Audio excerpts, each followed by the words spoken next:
नमस्कार दोस्तों, मैं हूं डॉक्टर अमरीश कारी और आप देख रहे हैं हेल्दी सब्सक्राइबर्स। भार्गवा कंपनी एक पेटेंट मेडिसिन बनाती है कोलिन ड्रॉप्स। इस वीडियो में हम जानेंगे कि इस पेटेंट दवा को किन बीमारियों और किन लक्षणों में पेशेंट में दिया जाता है, इसके अंदर क्या कॉम्पोजिशन है, यानी कौन सी होम्योपैथी दवाइयाँ डली हैं और इसको लेने का सही तरीका क्या होता है। जानने के लिए वीडियो पूरा देखें। अगर आप हमारे चैनल पर नए हैं तो चैनल को सब्सक्राइब कर लें ताकि आने वाली हेल्थ रिलेटेड वीडियो से आप अपडेटेड रहें।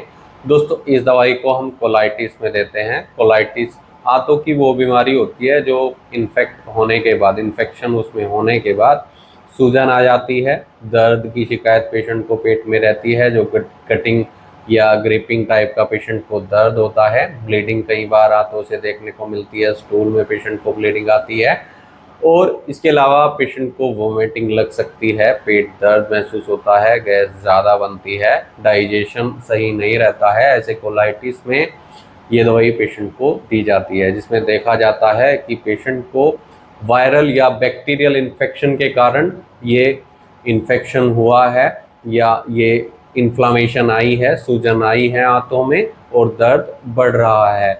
कई बार तो पेशेंट को फीवर के भी लक्षण दिखाई देते हैं। ऐसे केस में इस दवाई को देने से कोलाइटिस में काफ़ी मदद मिलती है। अगर इसमें हम होम्योपैथी दवाइयों की बात करें, इसमें नक्सोमिका एक दवाई डली है। नक्सोमिका बहुत इफेक्टिव मेडिसिन होती है। अगर पेशेंट को कॉन्स्टिपेशन की शिकायत होती है, ब्लोटिंग की शिकायत होती है, पेशेंट का पेट फूलता है और साथ में गैस बहुत ज़्यादा बनती है, आईबीएस की भी शिकायत पेशेंट को हो सकती है, इरिटेबल बाउल सिंड्रोम जिसे हम बोलते हैं, जिसमें पेशेंट के पेट में इन्फ्लेमेशन आती है, कभी कब्ज की शिकायत होगी, कभी पेशेंट को डायरिया की शिकायत होगी, लूज स्टूल होगा। तो ऐसे केस में ये दवाई बहुत इफेक्टिव रहती है, हाइपर एसिडिटी में भी मदद करती है।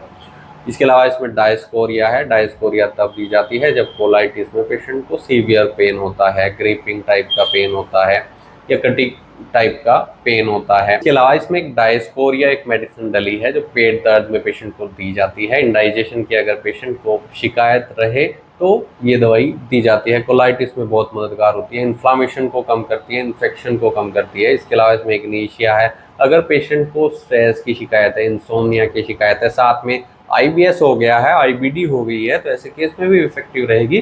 कोलाइटिस के केस में भी दी जा सकती है। अगर इन्फेक्शन के कारण पेशेंट को डायरिया, पेट दर्द की शिकायत है तो उसमें इफेक्टिव रहती है। इसमें गम्बोजिया एक दवाई डली है जो डाइजेशन को इम्प्रूव करती है। जिन पेशेंट्स का पेट खराब रहता है और पेट में दर्द होता है इन्फेक्शन के कारण, सूजन रहती है, तो उसको भी ठीक करने का ये दवाइयाँ काम करती हैं। एब्डोमिनल वॉल में अगर पेशेंट को दर्द होता है, साथ में पेशेंट को कभी तो कब्ज की शिकायत रहेगी, कभी डायरिया रहेगा, तो ये सारा कॉम्बिनेशन ऐसे केस में अल्सरेटिव कोलाइटिस में दिया जाता है। तो दोस्तों, अगर आपको ऐसी कोई शिकायत है और आप इस दवाई को लेना चाहते हैं तो एक बार अपनी होम्योपैथी डॉक्टर से सलाह जरूर ले लें, क्योंकि दोस्तों पेशेंट टू पेशेंट वेरी करता है कि आपको कौन सी दवाइयाँ दी जाएंगी, आपके क्या सिम्टम्स हैं। कई पेशेंट में नोज़िया, वोमिटिंग बहुत ज़्यादा होता है, डायरिया की शिकायत बहुत ज़्यादा होती है, पेट दर्द की शिकायत होती है और कई पेशेंट का डाइजेशन सही नहीं रहता है लेकिन दर्द बहुत कम देखने को मिलता है।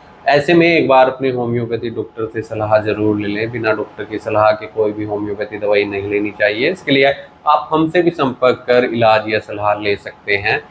इसकी जो कॉमन डोज होती है, कंपनी जो रिकमेंड करती है 10 से 15 बूंदे थोड़े पानी में डालकर दिन में 3 से 4 बार आप पेशेंट को दे सकते हैं, लेकिन डॉक्टर की सलाह के बगैर कोई भी दवाई न लें।